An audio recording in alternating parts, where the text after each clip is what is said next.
The acrid smoke from her father's latest rage still stung Hope Zimmerman's nostrils as she trembled in the corner of the family smokehouse, her knees pulled tight against her chest. Outside, the Montana night of 1878 was as cold and unforgiving as her father's temper. The iron padlock on the smokehouse door had been her doing a desperate attempt to keep him out, though she knew it would only fuel his fury when morning came. Hope's breathing came in shallow gasps as she pressed a hand to her swollen cheek. At 20 years old, she'd endured her father's violent moods since her mother's death 5 years prior, but tonight had been different. She had finally stood up to him, told him she wouldn't marry the wealthy rancher Elijah Thornton, a man 30 years her senior who'd offered her father a handsome sum for her hand. "I'd sooner die," she declared at supper, and her father's face had contorted with rage. "You ungrateful little fool," he'd snarled, upending the table before lunging for her. Hope had fled into the night, running across the property to the only place with a lock. Now, surrounded by hanging slabs of curing meat and the pungent aroma of hickory, she wondered how long she could survive here. A sudden noise outside made her heart leap into her throat. Heavy footsteps approached, and Hope pushed herself further into the shadows, praying her father hadn't come to finish what he'd started. "Miss Zimmerman." A deep voice called not her father's whiskey-roughened bark, but something gentler. "Are you in there?" Hope remained silent, unsure if this was a trick. "Miss Zimmerman, it's Kieran Yates from the Carson Ranch. Your horse Penny came galloping into our property all saddled up but with no rider. I was worried something might have happened." Kieran Yates. Hope recognized the name the new foreman at the neighboring ranch, a man she'd glimpsed only in passing during her infrequent trips to town. People spoke well of him, though he kept mostly to himself. "Miss Zimmerman, if you're in there, please let me know you're all right." Hope hesitated, then found her voice. I'm here," she called, hating the tremor in her words, "but I can't come out. I've locked myself in." A pause. "Are you hurt?" "I'll be fine." "That's not what I asked, madam." His tone was firm but kind. Hope swallowed hard. "My father." "We had a disagreement." Another pause, longer this time. "I understand. Do you want me to break this lock so you can come out?" "No," Hope cried, panic rising. "He'll be even angrier if the lock is broken." "With all due respect, Miss Zimmerman, I don't think you should be staying in a smokehouse all night. It's not safe and it's fixing to storm soon." As if on cue, thunder rumbled in the distance. Hope hugged herself tighter. "He'll come looking for me if I leave." "Then I'll take you somewhere he won't find you tonight," Kieran replied without hesitation. "You can make your decisions in the morning with a clear head." Hope bit her lip, torn between terror at leaving her hiding place and the knowledge that staying wasn't a solution. "My father has a temper," she warned, "if he sees you helping me." "I've handled worse than angry fathers, Miss Zimmerman." There was a quiet confidence in his voice that made Hope believe him. "Now I'm going to break this lock. Stand back from the door." Hope scrambled to her feet, wincing at the pain in her ribs where her father's boot had connected. She heard a sharp crack, followed by the sound of metal hitting the ground. The door swung open, and for the first time, Hope found herself face to face with Kieran Yates. He stood silhouetted against the moonlit night, tall and broad-shouldered. When he stepped into the dim light of the smokehouse, Hope could see his features, a strong jaw darkened with stubble, keen eyes that assessed her condition in a glance, and a concerned frown that deepened when he noticed her bruised face. "He did this to you?" Kieran asked, his voice deceptively calm. Hope nodded, suddenly ashamed. "He wants me to marry Elijah Thornton." "Old man Thornton." Kieran's eyebrows shot up. "He's got to be pushing 50. 53, Hope confirmed, "but he has money and my father." She trailed off, not needing to explain further. Kieran nodded once, decision made. "We need to get you away from here. Can you ride?" "Yes, but I've got my horse just beyond the tree line. We'll head back to the Carson Ranch tonight, and tomorrow we can figure out what's best for you." He extended a hand. "If that's what you want." Hope looked at his outstretched palm, then back at his face. There was nothing predatory in his gaze, nothing that reminded her of her father or Elijah Thornton. Just concern and an offer of help with no strings attached. She placed her hand in his. "Yes," she said, feeling stronger than she had in years. That's what I want. Kieran's grip was warm and steady as he led her from the smokehouse. The night air felt cleansing after hours in the smoky confines, even as fat raindrops began to fall. They moved quickly across the yard, staying close to the shadows of the barn. Hope cast one glance back at the farmhouse, dark except for a single lamp burning in the kitchen window. He'll be passed out by now, she murmured. The whiskey always takes him after a rage. Kieran didn't comment, just guided her through the trees to where a handsome chestnut gelding waited patiently. This is Rusty, he said, patting the horse's neck. He's strong enough to carry us both until we can get to your horse. With practiced ease, Kieran mounted and then reached down to help Hope up behind him. She hesitated only briefly before accepting his help, settling herself behind the saddle. Hold tight, he instructed, and Hope tentatively placed her hands at his waist. As Rusty began to move, she found herself clinging more firmly to Kieran's solid form, grateful for the steadiness he provided as the rain began to fall in earnest. They rode in silence for a time, the only sounds the steady drumming of hooves, the increasing rainfall, and the occasional rumble of thunder. Hope found herself relaxing incrementally the further they got from her father's property. "Your horse is at our stables," Kieran said eventually. She seemed to know exactly where to go for help. Smart animal. Penny was my mother's, Hope explained. She's the only thing I have left of her. You'll have her again soon, he assured her. Carson's a good man to work for. He won't turn away someone in need. Hope rested her forehead briefly against Kieran's back, overwhelmed by the simple kindness of strangers after years of her father's cruelty. "Thank you," she whispered, knowing the words were inadequate but unable to find better ones. Kieran's only response was to reach back with one hand and briefly squeeze her wrist, a gesture of reassurance that spoke more than words could have. The Carson ranch appeared in the distance, lamplight glowing warmly through the rain. It was larger than Hope had realized, with a sprawling main house and several outbuildings. As they approached, a figure emerged onto the covered porch, holding a lantern high. "That'll be Mrs. Holloway, the housekeeper," Kieran explained. "I sent word ahead with one of our hands who was riding back." Hope felt a flash of anxiety. "You told them about me." "Only that we had a visitor who needed shelter for the night," Kieran assured her. "Your story is yours to tell or keep." The simplicity of his understanding nearly undid her. Mrs. Holloway turned out to be a motherly woman in her 50s who took one look at Hope's bruised face and damp clothes and immediately bustled her inside, clucking sympathetically. "You poor dear, you're soaked to the bone. Let's get you into something dry right away.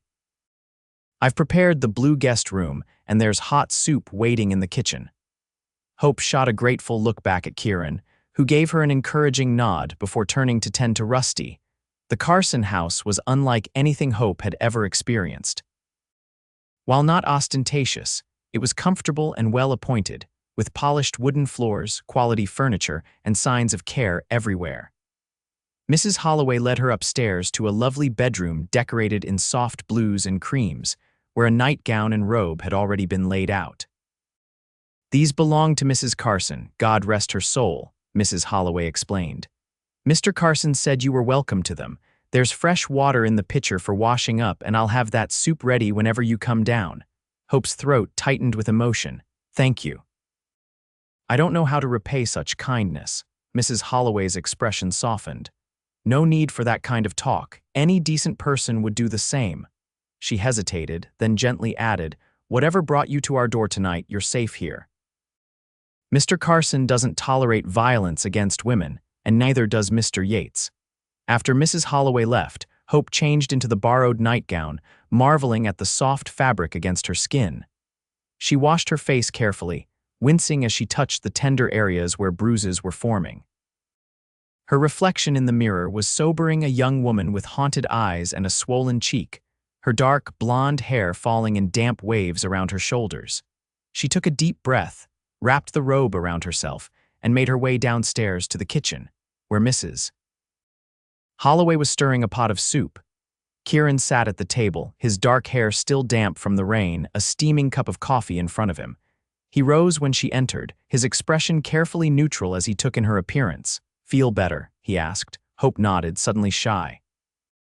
Much thank you. Sit down, Mrs. Holloway urged, pulling out a chair. You need food in you. The soup was rich with vegetables and chunks of beef, better than anything Hope had eaten in years. She hadn't realized how hungry she was until the first spoonful hit her tongue, and then she had to remind herself to eat slowly, like the lady her mother had raised her to be. Mr. Carson will be back tomorrow, Kieran explained as she ate. He's in Miles City on business. But he said you're welcome to stay as long as you need to. You spoke with him? Hope asked between bites. Kieran nodded. Sent a telegram from town when I was looking for you once I realized your situation might be complicated. Hope set down her spoon, suddenly aware of how little she knew about this man who had come to her rescue. Why did you come looking for me in the first place? Most men would have just returned the horse in the morning. Kieran's expression grew serious. A saddled horse without a rider usually means trouble, and I've heard things about your father in town. He hesitated. People talk. Not everyone turns a blind eye to a man who drinks too much and has a heavy hand. Hope flushed with shame, but Kieran quickly continued. None of that's your fault. I just figured if you were in trouble, you deserved help. Mr. Yates has a strong sense of right and wrong, Mrs. Holloway chimed in, setting a slice of apple pie in front of Hope. Been that way since Mr. Carson hired him 6 months back. Good judge of character, our Mr. Yates. Hope studied him over the rim of her water glass. Where are you from, Mr. Yates? Colorado, originally, he replied. Worked ranches there, then Wyoming, now here. He offered nothing more, and Hope didn't press. After finishing her meal, exhaustion hit Hope like a physical wave. Mrs. Holloway noticed immediately and shooed her off to bed with promises that things would look clearer in the morning. As Hope climbed the stairs, she heard Kieran's low voice asking Mrs. Holloway to wake him if there was any sign of trouble during the night. In the blue guest room, Hope slid beneath clean sheets that smelled of lavender and stared up at the unfamiliar ceiling. For the first time in years, she felt truly safe. The knowledge brought tears to her eyes, tears of relief, of gratitude, and of fear for what the morning might bring. Her father wouldn't let her go easily. A daughter was property in his eyes, especially one he'd already promised to sell. Despite her worries, sleep claimed Hope quickly, the emotional and physical toll of the day proving too much to resist. She woke to sunlight streaming through lace curtains and the distant sounds of a working ranch horse's nickering, men calling to one another, the clang of metal from what must be a blacksmith's forge. For a moment, Hope lay still, orienting herself to her new surroundings and the events that had brought her here. A soft knock at the door roused her fully. Miss Zimmerman, Mrs. Holloway called. Are you awake? Breakfast will be ready soon, and I've laid out some clothes that might fit you. Hope found a simple but well-made dress hanging on the wardrobe door, dark blue calico with delicate white stitching. It was slightly loose in the bodice, but otherwise fit well enough. There was even a hairbrush on the dressing table, which Hope used to tame her sleep-tangled hair before braiding it simply. Downstairs, the kitchen was alive with activity. Mrs. Holloway was frying bacon while a young girl of about 16 turned biscuits out onto a plate. Ah, there you are, Mrs. Holloway smiled. This is my niece, Sarah, who helps in the kitchen. Sarah, this is Miss Zimmerman, our guest. The girl bobbed a shy curtsy.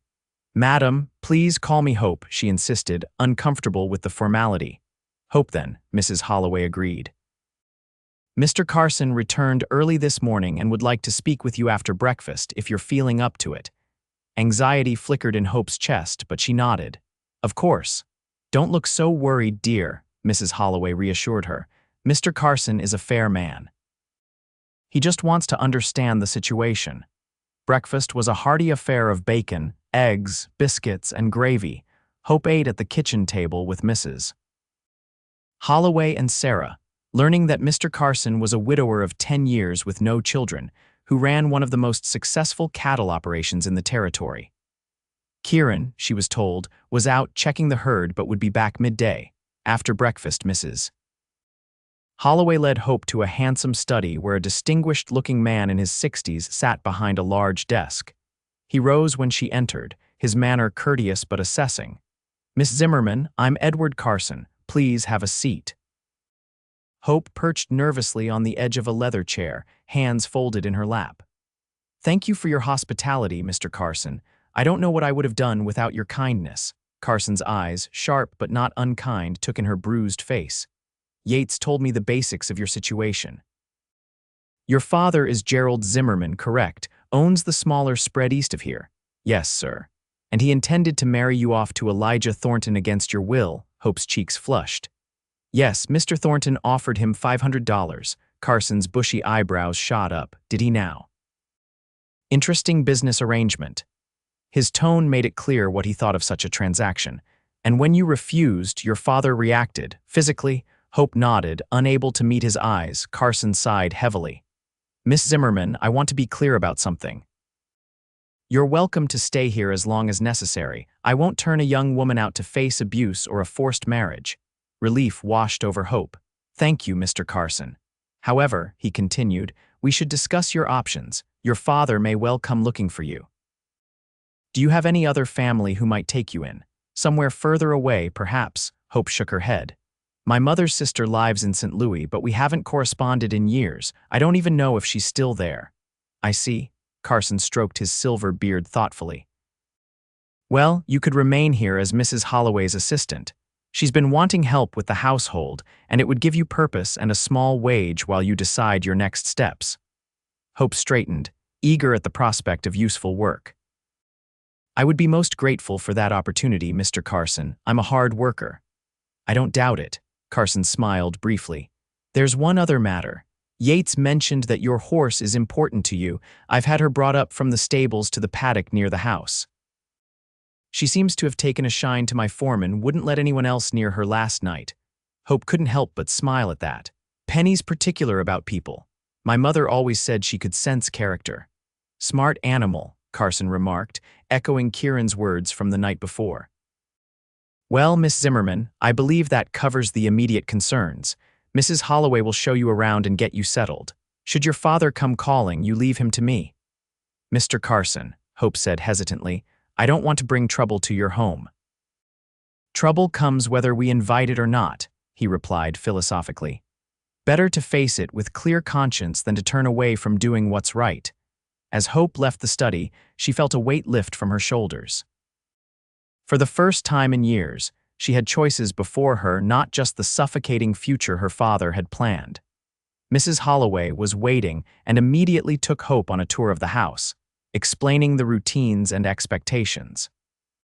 The Carson ranch house was large but not ostentatious, with 6 bedrooms, a formal dining room, parlor, study, and a spacious kitchen that clearly served as the heart of the home. Mrs.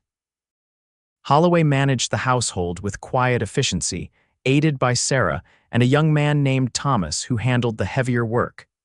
"Mr. Carson keeps a good table," Mrs. Holloway explained as they reviewed the pantry contents. "Not fancy, mind you, but quality food and plenty of it.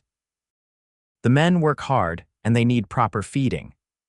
By midday, Hope had been instructed in the laundry schedules, cleaning routines, and Mrs. Holloway's meticulous organizational systems. Her head was spinning with information, but she welcomed the distraction from her own troubles. They were preparing vegetables for the midday meal when a commotion outside drew their attention. Mrs. Holloway went to the window and her expression darkened. "It's your father," she said grimly, turning to Hope, "and he looks to be in quite a state." Hope's blood ran cold. She peered cautiously through the window to see her father's wagon pulled up in front of the house. Gerald Zimmerman was red-faced and shouting at one of the ranch hands, gesticulating wildly. "Where's my daughter?" His voice carried clearly. "I know she's here. That thief Yates took her." Hope backed away from the window, trembling. "He'll drag me back," she whispered, "or worse." "Nonsense," Mrs. Holloway said firmly, though her eyes betrayed concern. "Mr. Carson won't allow it. You stay here." She hurried from the kitchen toward the front of the house. Unable to remain still, Hope crept to the hallway where she could hear without being seen.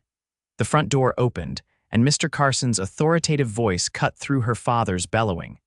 "Zimmerman, this is no way to conduct yourself. Lower your voice or leave my property." "I'll leave when I have my daughter," Gerald shouted.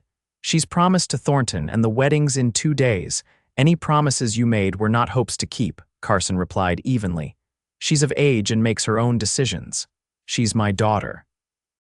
"She's a grown woman who you beat black and blue," Carson countered, his voice hardening. "No court in this territory would force her back into your home after seeing what you did to her face." There was a moment of stunned silence, then her father's tone turned wheedling. "Now, Ed, you know how girls can be. Dramatic, clumsy, always running into doors or falling down stairs. Hope's no different." The contempt in Carson's response was palpable. "We both know that's a lie, Gerald." "Now I suggest you leave before," the sound of approaching hoofbeats interrupted him, and Hope's heart leapt as she recognized Kieran's voice joining the conversation. "Is there a problem here, Mr. Carson?" "Ah, Yates," her father snarled. "The thief himself. Breaking into my smokehouse and stealing my property." "Your daughter isn't property, Zimmerman." Kieran's voice was deadly calm. "And I'd break 100 locks to help someone escaping a beating like the one you gave her." "You've got no right." "He has every right," Carson interrupted. "As do I, as the owner of this property.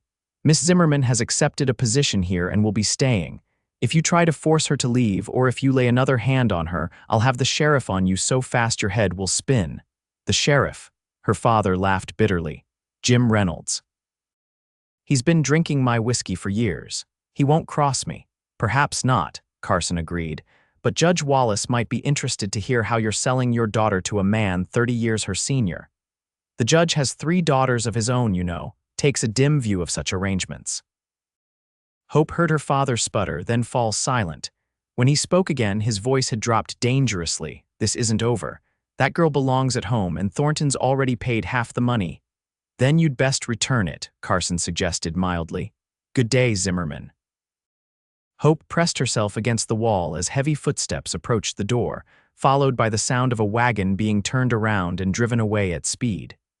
She sagged with relief, only to straighten again as Carson and Kieran entered the house. Both men spotted her immediately, and Kieran's expression softened with concern. "You heard all that?" he asked. Hope nodded, embarrassed. "I'm sorry to bring such trouble to your home, Mr. Carson." The older man waved away her apology. "Your father's the one bringing trouble, not you. Though I meant what I said. If he tries to force you back, we'll involve the law." "He won't give up easily," Hope warned. "Not with Thornton's money on the line." "Then we'll be vigilant," Carson assured her. "Yates, make sure the men know to keep an eye out for Zimmerman or his cronies." "Already done, sir," Kieran confirmed. His eyes met Hope's. "How are you settling in?" "Very well," she replied, managing a small smile.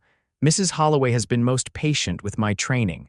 Carson excused himself to attend to business, leaving Hope and Kieran alone in the hallway. For a moment, neither spoke, the silence stretching between them like a tangible thing. "I checked on your horse this morning," Kieran finally said. "She seems to be adjusting well. I'd like to see her if that's all right. Of course, I can take you to her now if you're free." Hope glanced toward the kitchen. "Let me tell Mrs. Holloway I'm supposed to be helping with lunch." Mrs. Holloway shooed her away with a knowing smile. "Go on, dear. The vegetables can wait a few minutes, and you should check on your horse. Mr. Yates has been taking good care of her." Outside, the Montana spring day was crisp but sunny, the ranch bustling with midday activity. Several cowboys tipped their hats respectfully as Hope passed, their curious glances taking in her bruised face before politely sliding away. Kieran walked beside her, his presence solid and reassuring. "How bad was he?" Hope asked quietly. "My father, I mean, before you came inside." Kieran's mouth tightened. "Drunk, belligerent, nothing I couldn't handle. He can be difficult when he's been drinking." "That's one way of putting it." Kieran glanced at her. "You don't have to defend him, you know." Hope looked down at her hands. "He wasn't always like this. After my mother died, something in him broke. The drinking got worse, and then the anger." She trailed off, unwilling to relive those memories. "Grief can change a person," Kieran acknowledged. "But it's no excuse for what he did to you." They reached the paddock where Penny, Hope's chestnut mare, was grazing contentedly. The horse lifted her head at their approach, nickering softly in recognition. "Penny." Hope called, a genuine smile breaking across her face for the first time since her arrival. The mare trotted over, extending her velvety nose for scratches. Hope obliged, running her hands along the horse's neck and murmuring endearments. "She's a fine animal," Kieran observed, reaching out to stroke Penny's withers. Good conformation, intelligent eyes. My mother raised her from a foal, Hope explained, watching as Penny nuzzled Kieran's shoulder affectionately. She likes you. We came to an understanding last night, he said with a small smile, after I explained that we were helping her mistress. Hope looked up at him, studying his face in the daylight. Kieran Yates was younger than she'd initially thought, perhaps 26 or 27, with dark brown hair and eyes that shifted between blue and gray depending on the light. His features were strong rather than handsome in the conventional sense, but there was a steadiness to him that Hope found deeply appealing. Thank you, she said softly. For everything you did last night, I don't know what would have happened if.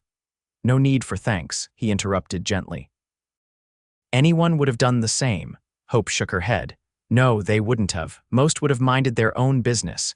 Kieran's expression turned serious. Maybe that's the problem with this world. Too many people minding their own business when someone needs help. The wisdom in his words struck Hope deeply. She'd spent years suffering in silence, with neighbors and townspeople looking the other way, making excuses for her father's behavior or simply pretending not to notice. Will you tell me about the ranch? She asked, changing the subject. I know so little about it, despite living so close. Kieran seemed to understand her need to think of something else. As they walked the perimeter of the paddock, he explained the operations of the Carson Ranch, one of the largest cattle spreads in the county. With over 5,000 head of cattle, 30 hired hands, and a reputation for fair dealing that made Carson respected throughout the territory. He's a good man to work for, Kieran concluded.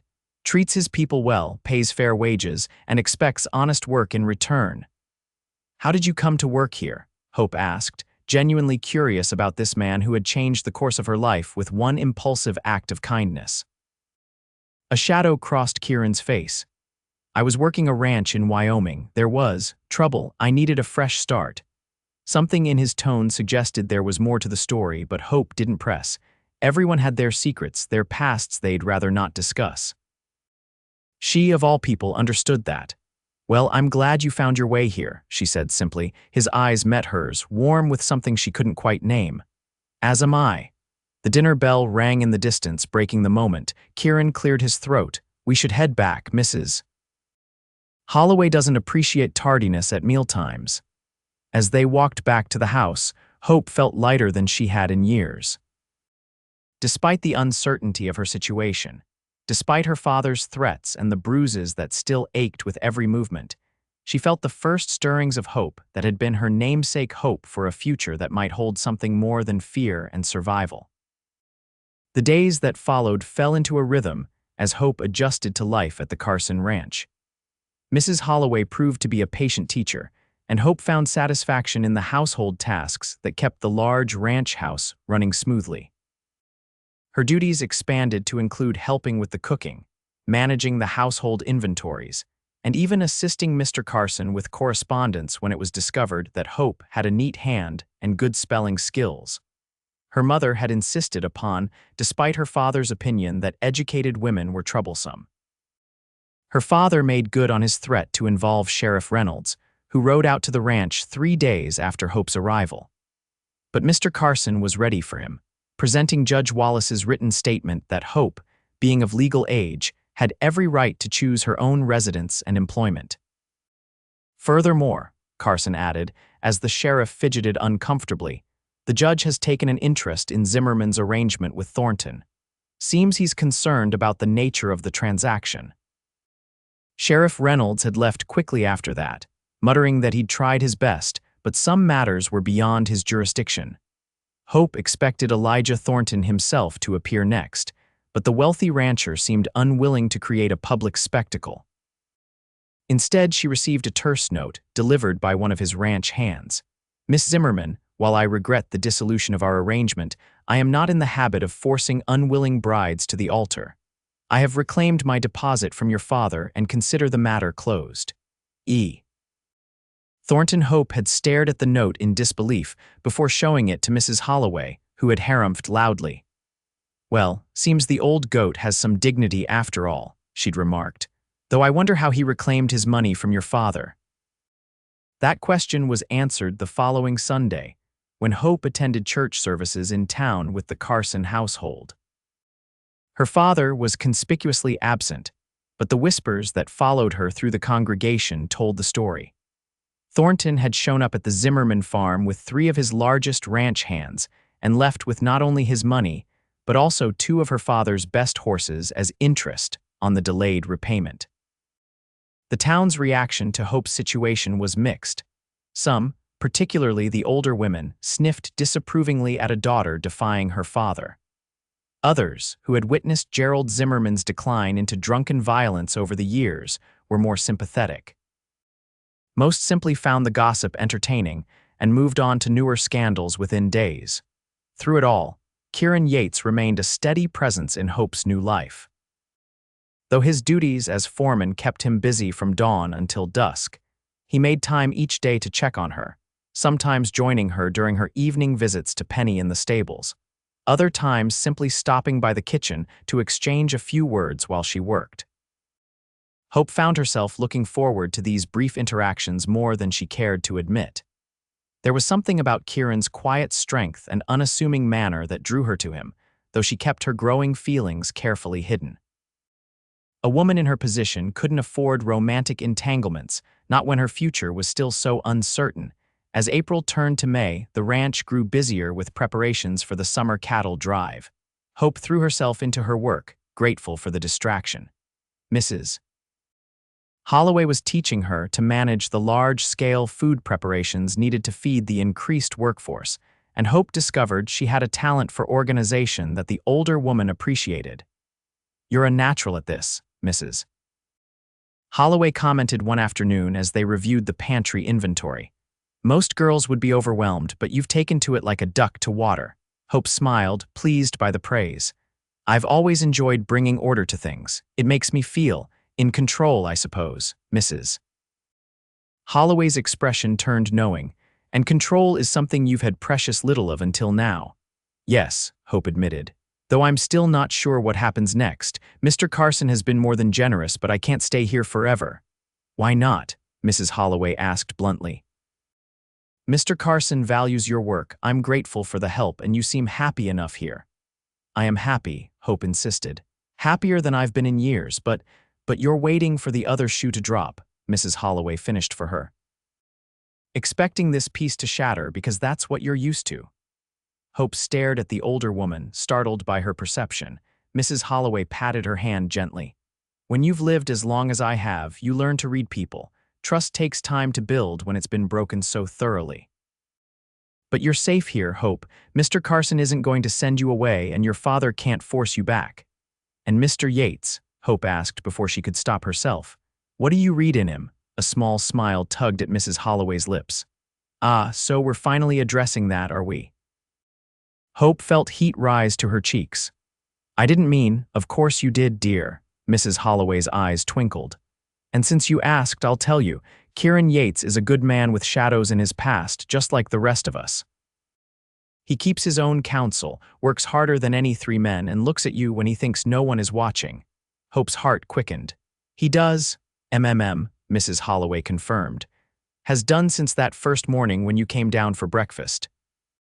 "Not in a way that should worry you," she added quickly. "Just in the way a man looks at a woman he's coming to admire." "Oh." Hope didn't know what else to say, her thoughts a confusing whirl. "Just something to consider," Mrs. Holloway said casually, returning to the inventory list. "Now, we'll need at least 30 pounds of beans for next week." That evening, Hope found herself wandering toward the stables after dinner, ostensibly to check on Penny but in truth hoping to encounter Kieran. She wasn't disappointed. He was in the tack room, repairing a bridle by lantern light, his long fingers working the leather with practiced skill. He looked up when she entered, a smile warming his features. "Evening, Miss Zimmerman." "Mr. Yates," she returned, still maintaining the formality they kept in public, though they'd slipped into using first names during their private conversations. "Working late. Just finishing up," he said, setting aside the bridle. "Care to walk? It's a fine night." Outside, the spring evening was mild, the stars just beginning to appear in the darkening sky. They walked in companionable silence for a time, their path taking them away from the main buildings toward a small rise that overlooked the sprawling ranch lands. "The cattle drive preparations are coming along well," Kieran remarked. "We should be ready to move the herd in 2 weeks." "Mrs. Holloway has me planning provisions," Hope replied. "It seems a massive undertaking." "It is," Kieran agreed, "but well worth the effort." The railroad's paying top dollar this year. They reached the top of the rise, and Kieran spread his jacket on the ground for Hope to sit upon, a courtly gesture that made her smile. He settled beside her, not too close but near enough that she could feel the warmth of his presence in the cooling evening air.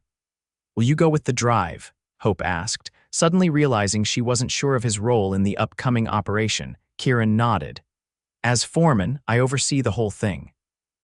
"We'll be gone about 3 weeks if the weather holds." 3 weeks, Hope repeated, surprised by the hollow feeling the words created in her chest. "That's a long time." Kieran turned to look at her, his expression unreadable in the gathering dusk. "Will you miss me?" he asked, his voice light but with an undercurrent she couldn't quite define. Hope dropped her gaze, suddenly shy. "The ranch won't be the same without you," she said carefully. "That's not what I asked," Kieran pointed out softly. Hope gathered her courage and looked up to meet his eyes. "Yes," she admitted, "I'll miss you." Something flickered in Kieran's gaze, relief, perhaps, or satisfaction. "I'll miss you too," he said simply. The admission hung between them, weighted with possibility. Hope held her breath, unsure what should happen next, only knowing that something had shifted in their relationship. Kieran broke the tension, pointing to the sky where the first stars were appearing. "My father taught me the constellations when I was a boy," he said. "That's the North Star there, and over to the east you can just make out Cassiopeia." Hope followed his gesture, grateful for the distraction. "My mother used to tell me the stars were windows in heaven where loved ones could look down and watch over us." "A nice thought," Kieran murmured. "Do you think she watches over you?" "I like to believe so," Hope said softly. "Especially on the worst nights with my father. I would look at the stars and imagine her seeing me, wishing she could help." "And now," Kieran asked, "what would she think of where you are now?" Hope considered the question seriously. "I think she'd be proud," she decided. "Not of running away exactly, but of finally standing up for myself. She always told me I deserved better than what my father became after her death." "She was right," Kieran said firmly. They fell silent again, watching as more stars appeared in the velvet sky.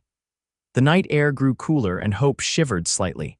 "We should head back," Kieran suggested, rising and offering her his hand. Hope took it, allowing him to pull her to her feet. But when she would have released his grip, he held on a moment longer, his eyes searching hers. "Hope," he began, then hesitated. "I want you to know that whatever happens, whatever you decide for your future, I'm glad our paths crossed that night." The sincerity in his voice made Hope's breath catch. "So am I," she whispered. He released her hand then, picking up his jacket and draping it around her shoulders against the chill. They walked back to the ranch house in silence, both aware that something important had been acknowledged, even if not directly spoken. At the door, Hope slipped off the jacket and returned it to him, their fingers brushing in the exchange. "Good night, Kieran," she said softly. "Good night, Hope," he replied, his voice equally low. "Sleep well." As she climbed the stairs to her room, Hope felt a curious mixture of emotions: confusion and certainty, apprehension and joy. For the first time, she allowed herself to consider that her feelings for Kieran might be returned, and what that could mean for her future. The next 2 weeks passed in a flurry of activity as the ranch prepared for the cattle drive. Hope threw herself into her duties, helping Mrs. Holloway prepare and pack the enormous quantities of food the drovers would need, while also managing the regular household tasks. The work left her little time to dwell on her growing feelings for Kieran, though their brief daily interactions continued to be the highlights of her days. 2 days before the drive was set to begin, disaster struck. Hope was in the kitchen garden harvesting fresh herbs when she heard shouting from the direction of the corrals. Looking up, she saw cowboys running toward the source of the commotion, and without thinking, she hitched up her skirts and followed. A group of horses had somehow broken free from the remuda and were stampeding across the ranch yard. As Hope reached the edge of the chaos, She saw Kieran on horseback, racing alongside the panicked animals, trying to turn the leaders back toward the corral. Two other cowboys were attempting to do the same from the opposite side. It happened so quickly. One moment Kieran was in control, the next his horse stumbled, sending him flying from the saddle directly into the path of the stampeding horses. Hope's scream was lost in the general commotion as Kieran hit the ground hard, rolling desperately to avoid the pounding hooves. By the time the horses were contained and Hope could push through to where Kieran lay, Mr. Carson and several hands were already gathered around him. Kieran was conscious but clearly in pain, his face white beneath its tan. "Don't move him yet," Carson was ordering. "Jenkins, ride for the doctor, fast as you can." Hope dropped to her knees beside Kieran, heedless of the dust staining her dress. "How bad is it?" she asked, her voice trembling. Kieran attempted a smile that turned into a grimace. "Not as bad as it looks," he managed, though the tightness around his eyes belied his words. "His right leg's broken for certain," Carson said grimly. "And likely some ribs too from the way he's breathing." Hope reached for Kieran's hand, gripping it tightly. He returned the pressure weakly, his eyes holding hers. "Don't worry," he whispered. "I've had worse." "That's not exactly reassuring," she replied, trying to match his light tone despite the fear clutching at her heart. It took 4 men to carefully carry Kieran to the house where Mrs. Holloway had already prepared a downstairs bedroom. Hope hovered anxiously as they settled him on the bed, only stepping forward when Mrs. Holloway called for her assistance in cutting away Kieran's boot and pant leg to examine the damage. The broken leg was obvious even to Hope's untrained eye, swollen and already bruising, with a disturbing angle just below the knee. Mrs. Holloway clucked her tongue as she gently probed Kieran's ribs, eliciting a sharp intake of breath. "At least 3 cracked," she pronounced. "You're lucky they didn't puncture a lung." "Lucky," Kieran echoed weakly. "That's one word for it. The cattle drive," he added suddenly, trying to sit up. "We're supposed to leave." "Lie still," Carson ordered, pushing him gently back. "Johnson will take over as foreman. You're not going anywhere for at least 6 weeks." The doctor arrived an hour later, confirming Mrs. Holloway's assessment and setting Kieran's leg with a painful procedure that left him white-faced and sweating. Hope, who had insisted on staying to help, held his hand throughout, providing what comfort she could. "He needs complete rest," the doctor instructed as he packed up his bag. "The leg must be kept immobile and those ribs need time to heal. No exertion of any kind for at least 3 weeks." "I'll make sure of it," Mrs. Holloway promised, but her glance at Hope made it clear she expected assistance in this task. That night, as the ranch settled down with the knowledge that the cattle drive would proceed as planned, but without their foreman, Hope sat beside Kieran's bed, changing the cool cloth on his forehead as he drifted in and out of sleep, the pain medication making him restless and sometimes confused. During one lucid moment, he caught her hand as she adjusted his blanket. "You don't have to stay," he murmured. "You should rest." "I want to stay," Hope replied simply. "Someone should be with you." Kieran's grip tightened slightly. "When I fell," he said slowly, "I thought about you. In that moment before I hit the ground, I wasn't afraid of dying. I was afraid of not seeing you again."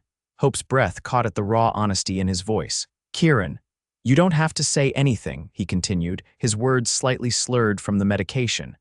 "I just wanted you to know." Before Hope could respond, his eyes drifted closed again, his breathing evening out as sleep claimed him. She sat there for a long time, holding his hand and watching the rise and fall of his chest, her own thoughts and emotions in turmoil. The cattle drive departed 2 days later, with Johnson as acting foreman and Mr. Carson himself riding along to oversee the operation. With most of the ranch hands gone, the house fell into an unusual quiet, broken only by Kieran's occasional movements and the normal sounds of a much reduced household staff going about their duties. Mrs. Holloway organized a rotation for Kieran's care, with herself taking the mornings, Thomas helping with the more personal aspects of care, and Hope covering the afternoons and evenings. Hope found herself looking forward to her shifts, despite the circumstances that necessitated them. As the days passed and Kieran's pain lessened, they fell into a comfortable routine. Hope would bring her mending or other small tasks to work on while sitting with him, and they would talk for hours longer, more meaningful conversations than their brief exchanges before his accident had allowed. Hope learned that Kieran had grown up on a small ranch in Colorado, the second of 4 boys. His mother had died when he was 12, leaving his father to raise the sons alone, a task he'd accomplished with firm but loving discipline. "He taught us to work hard, keep our word, and stand up for what's right," Kieran explained one afternoon as Hope sat by his bedside darning socks. "Simple principles, but they've served me well." "What happened to your family?" Hope asked. "You never speak of them in the present." A shadow crossed Kieran's face. "My father passed 5 years ago, pneumonia. My older brother runs the family ranch now, with our youngest brother helping. The third brother, Matthew, Kieran paused, his expression growing distant. "He was killed 3 years ago." "That's part of why I left Wyoming." Hope set aside her darning. "I'm sorry," she said softly. "Was it an accident?" Kieran's jaw tightened. "No, it wasn't an accident." Something in his tone warned Hope not to press further, but to her surprise, Kieran continued. "Matt and I were working for a big cattle operation in Wyoming. The owner, a man named Harlan Blake, was engaged in some questionable business practices, rustling cattle from smaller ranches, intimidating homesteaders, that sort of thing." "That's terrible," Hope murmured. Kieran nodded grimly. "Matt discovered what was happening and confronted Blake.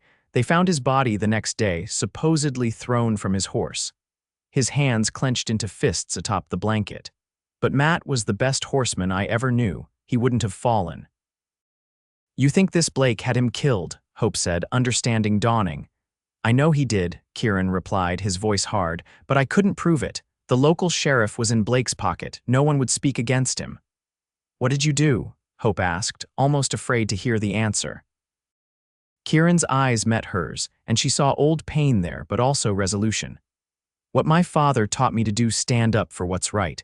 I gathered evidence of Blake's cattle rustling and took it to the territorial marshal. There was an investigation, and Blake was eventually charged. But before the trial, he disappeared, fled to Mexico, most likely." "So you never got justice for your brother," Hope said sadly. "Not the kind I wanted," Kieran admitted. "But Blake lost everything: his ranch, his reputation, his power. It was something, at least." "Is that why you came to Montana?" "For a fresh start," Kieran nodded. "Blake had friends even after his disgrace. It seemed wise to put some distance between us. Mr. Carson had advertised for a foreman, and the timing was right." Hope digested this new information, seeing Kieran in a different light. His actions that night at her father's smokehouse made more sense now, a man who had failed to save his brother, unwilling to stand by while another person suffered injustice. "Thank you for telling me," she said quietly. "It can't be easy to talk about." "It's getting easier," he replied, his expression softening as he looked at her.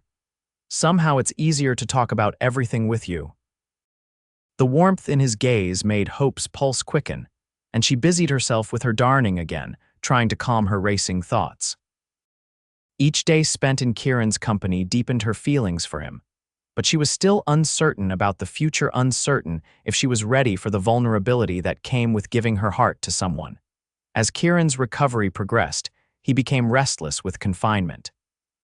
2 weeks after the accident, Hope arrived for her afternoon shift to find him attempting to maneuver himself out of bed. "What do you think you're doing?" she asked sharply, hurrying to his side. "Going mad from lying in this bed," he replied with a frustrated gesture. "I need to get up, Hope."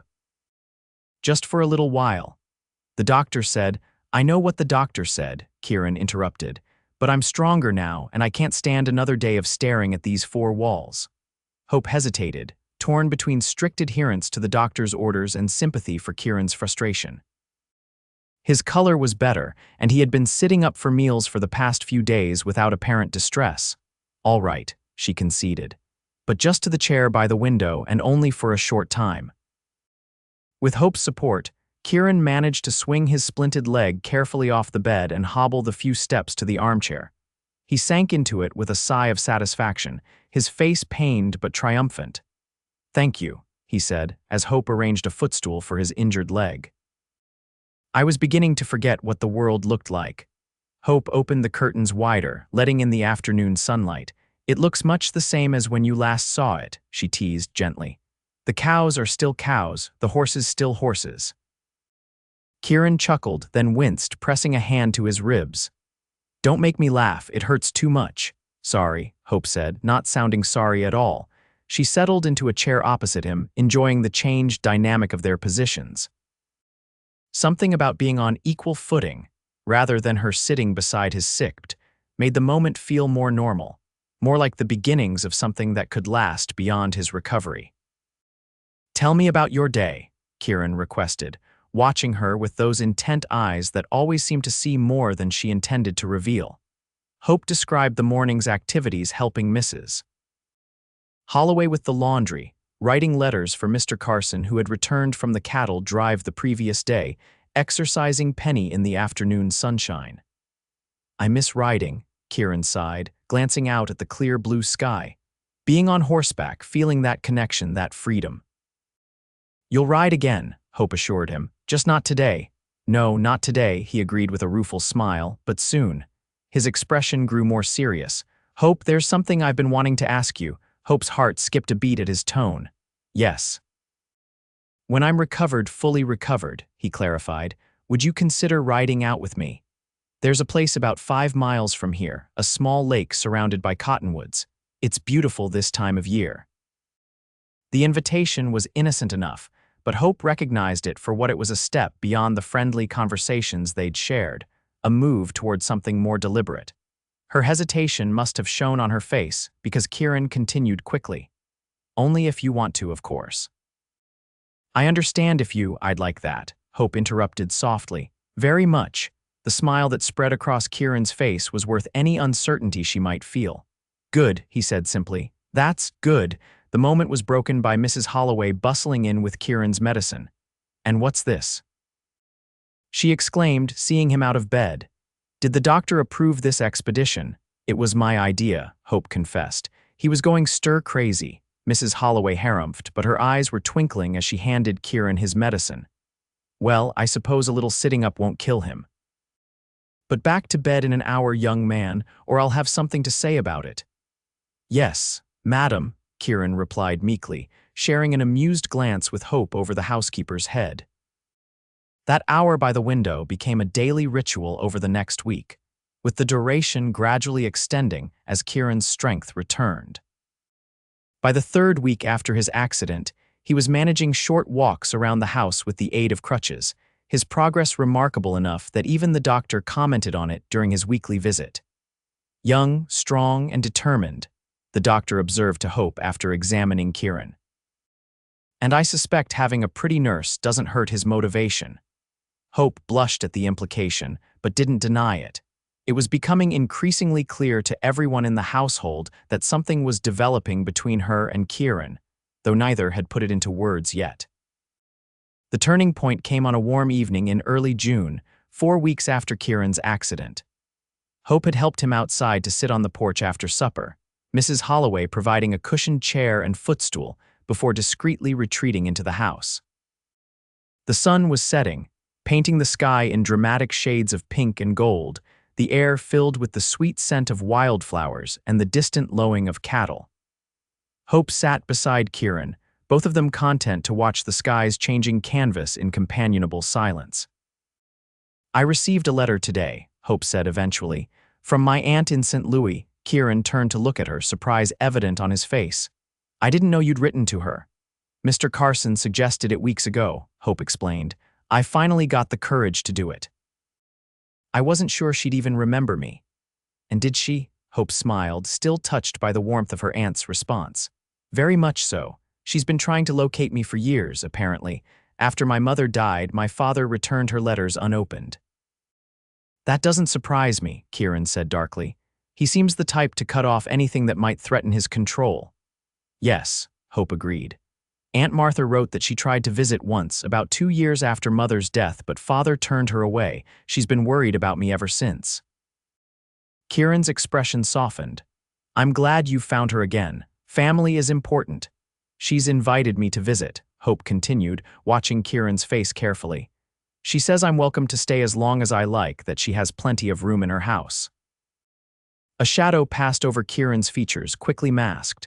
That's very generous of her. When would you go? Hope hesitated. I haven't decided if I'm going at all.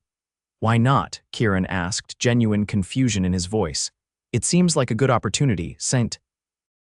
Louis is a big city with more possibilities than a ranch in Montana territory.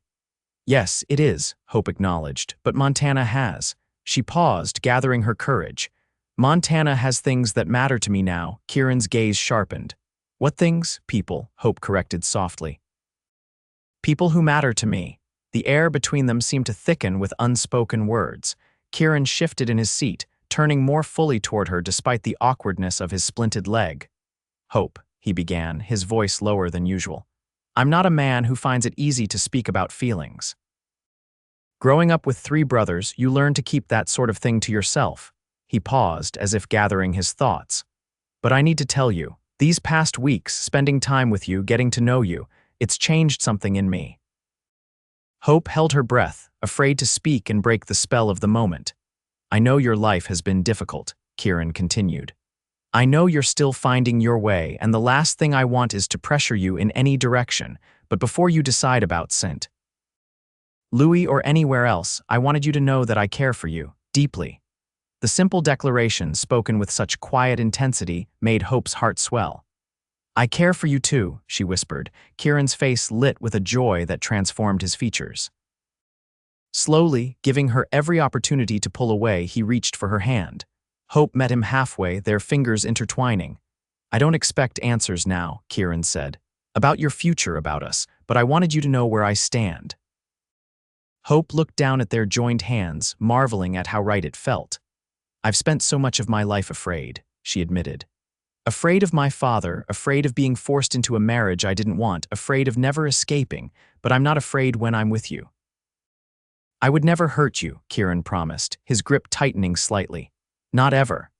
I know, Hope said, and the realization that she truly did know this, deep in her bones, was like a revelation. That's why, whatever I decide about my aunt's invitation, I want you to be part of the decision. Part of my future. Kieran's smile was slow and wondering. I'd like that, he said softly. Very much. They sat together as twilight deepened into night, hands entwined, the space between them filled with new possibilities. Hope felt as though she was standing on the threshold of something precious and real, not the fairy tale romance her younger self had dreamed of, but something better. A partnership based on respect, shared understanding, and genuine affection. The weeks that followed were both sweet and challenging as Kieran's recovery continued and their relationship deepened. True to his word, Kieran never pressured Hope about her aunt's invitation, though she knew he worried that she might decide to leave. Hope herself was torn. The security and opportunities of St. Louis were tempting, as was the chance to know her mother's sister. But the thought of leaving the Carson ranch, leaving Kieran, created an ache in her chest she couldn't ignore. By mid-July, Kieran's leg had healed enough that he no longer needed crutches, though he still walked with a pronounced limp that the doctor warned might be permanent. Small price to pay, Kieran remarked the day the splint was finally removed. I could have broken my neck instead of my leg. He was determined to return to his full duties as quickly as possible, though Mr. Carson insisted he ease back into the more strenuous aspects of ranch work. Instead, Kieran focused on tasks that could be done from horseback, or that required his organizational skills rather than physical strength. One evening in late July, Kieran found Hope in the kitchen garden, harvesting tomatoes for dinner. The summer heat was beginning to wane with the approaching sunset, and Hope had loosened her hair from its usual practical bun, allowing it to fall in waves down her back. You look like summer itself, Kieran said by way of greeting, leaning on the garden gate. Hope smiled up at him, brushing a strand of hair from her face with the back of her hand. Is that a compliment or an observation on how red my face must be from this heat? Definitely a compliment, Kieran assured her, opening the gate and stepping into the garden. His limp was less pronounced today, Hope noticed, a good sign for his continued recovery. Mrs. Holloway sent me to tell you dinner will be delayed, he continued. Something about the bread not rising properly. That gives me time to finish here then, Hope replied, turning back to her task. Kieran knelt beside her, his movements still careful but more fluid than they had been even a week ago. He began helping her harvest the ripe tomatoes, his large hands surprisingly gentle with the fragile fruit. "I've been thinking," he said after a comfortable silence. "About your aunt's invitation." Hope glanced at him, surprised. "Oh, yes," Kieran set a tomato in her basket, his expression thoughtful. "I think you should go." Hope's hands stilled. "You do, not permanently," he clarified quickly, "but for a visit, you should meet your aunt Scent. Louis, give yourself a chance to know what else the world might hold for you." Hope studied his face, trying to understand. "Are you trying to send me away?" "God, no," Kieran said fervently. "That's the last thing I want. But I don't want you to stay here because you're afraid to try anything else. I don't want you to ever look back and wonder what might have been." "And if I go and decide I prefer St. Louis?" Hope asked, needing to understand his reasoning. Kieran's smile was sad but determined. "Then that would be your choice, freely made, and I'd respect it, even if it broke my heart." Hope was stunned by the selflessness of his suggestion. "You'd risk losing me just so I could be sure of my own mind. You're not something to be possessed, Hope," Kieran said gently. "You're someone to be cherished for who you are, not what you can be to me. If St. Louis is where you'll be happiest, then that's where you should be." Emotion welled up in Hope's chest, threatening to overflow. No one in her life had ever put her needs so completely before their own desires. Not her father, certainly, and not even her mother, who had loved her dearly but had also stayed in a deteriorating marriage rather than striking out on her own with her daughter. "What if I already know where I'll be happiest?" she asked softly. Kieran's eyes, so expressive despite his usual reserve, revealed his hope and uncertainty. "Do you?" Hope set down her basket and moved closer to him, close enough to see the flecks of green in his gray-blue eyes. "I think I've known for some time now." "Hope," Kieran breathed, her name a question and a prayer. In answer, Hope leaned forward and pressed her lips to her first kiss, given freely and with complete certainty. Kieran remained perfectly still for a heartbeat, then his arms came around her, one hand cradling the back of her head as he returned the kiss with gentle fervor. When they finally parted, both slightly breathless, Kieran rested his forehead against hers. "Are you sure?" he whispered. "About staying about us, I'm sure," Hope confirmed. "I'll write to Aunt Martha and thank her for her invitation. Perhaps someday we can visit her together, but my home is here now with you." The joy that spread across Kieran's face was like the sunrise, transforming his normally serious features. "I love you," he said simply. "I think I have since that first night when you looked up at me from that smokehouse with so much courage despite your fear." "I love you too," Hope replied, the words feeling right and true as they left her lips. "It took me longer to recognize it, but I think part of me knew that you were someone I could trust with my heart." Kieran kissed her again, more confidently this time, his arms tightening around her as if he couldn't bear to let her go. Hope melted into his embrace, marveling at how safe she felt, how completely right. The sound of the dinner bell broke them apart, both flushed and smiling like fools. "We should go in," Hope said, reluctantly stepping back and smoothing her skirts. "Yes," Kieran agreed, though his eyes never left her face. "Though there's something I need to ask you first." Hope's heart quickened at his suddenly serious tone. "What is it?" Kieran took her hands in his expression earnest. "Hope Zimmerman, would you do me the great honor of becoming my wife? Not right away," he added quickly. "I know we need time and I want to court you properly, but I want you to know that's where my heart is headed." Tears of happiness sprang to Hope's eyes. "Yes," she said without hesitation. "Yes, I will marry you, Kieran Yates." His smile was brilliant as he pulled her close for one more swift kiss before they gathered up the tomatoes and headed toward the house, hand in hand. Their engagement was announced to the household that evening, to the surprise of absolutely no one. Mrs. Holloway dabbed at her eyes with her apron, claiming dust but fooling no one, while Mr. Carson offered hearty congratulations and a toast with his best brandy. "You've both earned some happiness," the older man declared, raising his glass. "And I'm pleased to be gaining a goddaughter of sorts, as well as keeping the best foreman in the territory." The following Sunday, they attended church together in town. their new relationship evident in the way Kieran proudly escorted Hope on his arm. The reactions from the townspeople were mixed, mostly congratulatory, with a few raised eyebrows from those who still considered Hope scandalous for defying her father. Hope had braced herself for a possible confrontation with her father, but Gerald Zimmerman was conspicuously absent, as he had been since her departure. It was only after the service, as they were speaking with the minister about future wedding plans, that they learned why. "I'm afraid your father left the territory, Miss Zimmerman," Reverend Mitchell informed her. "About a month ago, sold his property to the Henderson family and headed for California. From what I hear, left quite a few unpaid debts behind." Hope absorbed this news with a complex mixture of relief and a strange, lingering sadness. "I see," she said quietly. "Thank you for telling me." As they rode back to the ranch, Kieran noticed her pensive mood. "Are you all right?" he asked gently.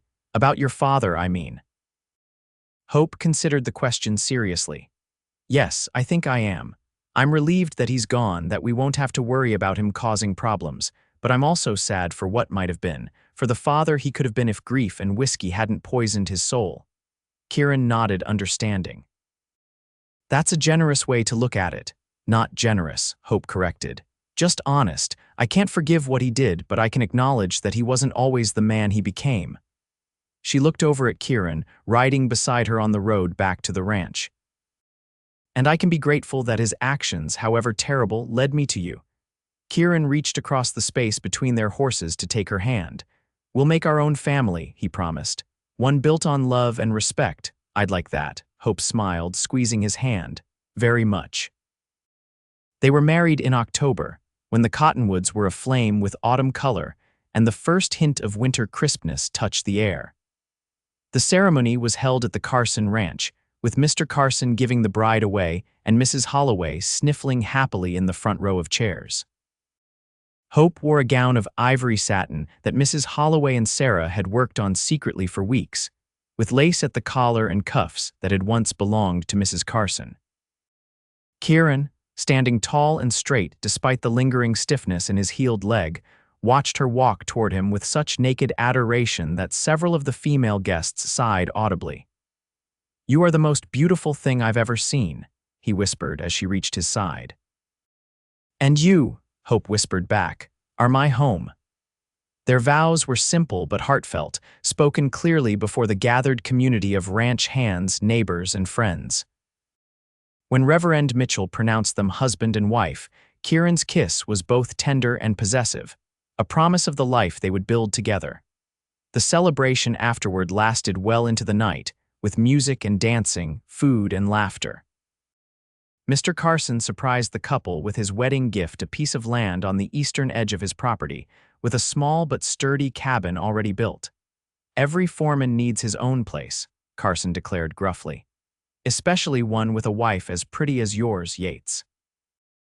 Later, as the party continued around them, Kieran led Hope away from the crowd to a quiet spot beneath the stars, the same stars her mother had once told her were windows in heaven. "Happy?" Kieran asked, wrapping his arms around her from behind as they gazed upward. "Completely," Hope affirmed, leaning back against his solid strength. "I never imagined my life could be this full, this good." "It will only get better," Kieran promised, pressing a kiss to her temple. "We have our whole lives ahead of us." Hope turned in his arms to face him, reaching up to touch his beloved face. "From a smokehouse to the stars," she murmured. "Quite a journey." "And it's only just beginning," Kieran replied, bending to claim her lips in a kiss that held all the promise of their future, a future built on courage, trust, and a love that had begun on a stormy night when a cowboy broke a lock and changed two lives forever. Epilogue: 3 years later, Hope hummed softly as she hung laundry on the line outside the small but comfortable house she shared with Kieran. The spring sunshine was warm on her back, and from inside she could hear the delighted giggles of their 1-year-old daughter, Catherine, playing with her father. The sound never failed to make Hope smile. Kieran was a devoted father, spending every moment he could with their daughter despite his busy responsibilities as Carson's foreman. The tiny red-headed girl had her father wrapped firmly around her little finger, a fact that amused everyone on the ranch. Much had changed in the 3 years since their wedding. The cabin Mr. Carson had gifted them had been expanded with Kieran's own hands, adding a proper bedroom and nursery. A small stable housed their horses, including Penny, who was now semi-retired and spent her days grazing contentedly in the paddock beside their house. Hope had finally made the journey to St. Louis the previous year, taking 3-month-old Catherine to meet her great-aunt Martha. The visit had been a joyful one, with Martha instantly besotted with her grandniece and full of stories about Hope's mother that she had treasured. But as wonderful as the bustling city had been, Hope had found herself longing for Montana's wide skies and the quiet strength of her husband. "We do things differently here," she'd explained to her aunt when Martha had gently suggested they might consider relocating to St. Louis for the educational opportunities it would offer Catherine. "It's not always easy, but there's a freedom to our life that I wouldn't trade for all the comforts of the city." Martha had understood, extracting only a promise of regular letters and occasional visits. "Your mother would be so proud of you," she'd said as they parted. "You found your own path, just as she always wanted for you." Lost in these memories, Hope didn't notice Kieran's approach until his arms slipped around her waist from behind. "What's put that smile on your face?" he murmured, pressing a kiss to the sensitive spot just below her ear. Hope leaned back into his embrace. "Just thinking about how lucky we are." "Luck had nothing to do with it," Kieran countered, turning her gently to face him. "We built this life together, choice by choice." Hope rose on tiptoe to kiss him, still marveling at the ease with which they fit together, the rightness of his arms around her. "Where's Catherine?" she asked as they parted. "Napping, finally," Kieran replied with a grin. "I think I tired her out with the horsey game." "Poor horse," Hope teased, reaching up to brush a lock of dark hair from his forehead. The years had only made her husband more handsome in her eyes, adding character lines around his eyes and a touch of gray at his temples that she found distinguished. Kieran's expression grew more serious as he studied her face. "I have news," he said. "Carson offered me a partnership in the ranch today." Hope's eyes widened. "Kieran, that's wonderful. What did you say?" "I told him I needed to discuss it with my wife," Kieran replied. "It would mean more responsibility, longer hours during some seasons, but also more security for our future, for Catherine's future. And any brothers or sisters she might have," Hope added with a meaningful smile. Kieran's expression shifted from serious to stunned in an instant. "Hope. Are you saying?" Hope nodded, her own smile widening. "Dr. Thompson confirmed it yesterday. We're having another baby sometime in early winter." The joy that transformed Kieran's face was everything Hope could have wished for. He lifted her off her feet in a careful embrace, spinning her once before setting her gently back on the ground. "Another baby," he said wonderingly, placing a hand on her still flat stomach. "I hope it's a boy this time, with your eyes and spirit." "As long as it's healthy, I don't mind," Hope replied, covering his hand with her own. "Though I wouldn't object to a son who has your sense of justice and that crooked smile I love so much." Kieran kissed her again, pouring all his happiness and love into the gesture. When they finally parted, both slightly breathless, he rested his forehead against hers in the way that had become their own private gesture of connection. "I should accept Carson's offer," he said quietly. "For our growing family." "I agree," Hope replied. "You deserve this recognition of all your hard work, and I think you and Mr. Carson make excellent partners." The sound of Catherine's voice calling "Mama," "Papa," from inside the house broke their moment of connection. "Someone's awake earlier than expected," Kieran observed with a chuckle. "She never wants to miss anything," Hope said fondly. "Already so curious about the world." Hand in hand, they walked back toward the house, toward the daughter who waited for them and the future they continued to build together. Hope paused at the threshold, taking a moment to appreciate the simple perfection of this life she had never dared to dream of in those dark days in her father's house. From a frightened young woman hiding in a smokehouse to the confident wife and mother she had become, it had been a journey of courage, of learning to trust not only Kieran but herself. A journey that had begun with one man's simple act of kindness, breaking a lock to free a stranger from fear. "What is it?" Kieran asked, noticing her hesitation, Hope smiled up at the man who had become her strength, her partner, her heart. "Just grateful," she said simply, "for every choice that led us here." Kieran's answering smile held all the love and understanding that had become the foundation of their shared life. "So am I," he replied, squeezing her hand. "So am I." Together, they stepped into their home, into the embrace of the family they had created, a family built on love, respect, and the promise of all the days yet to come.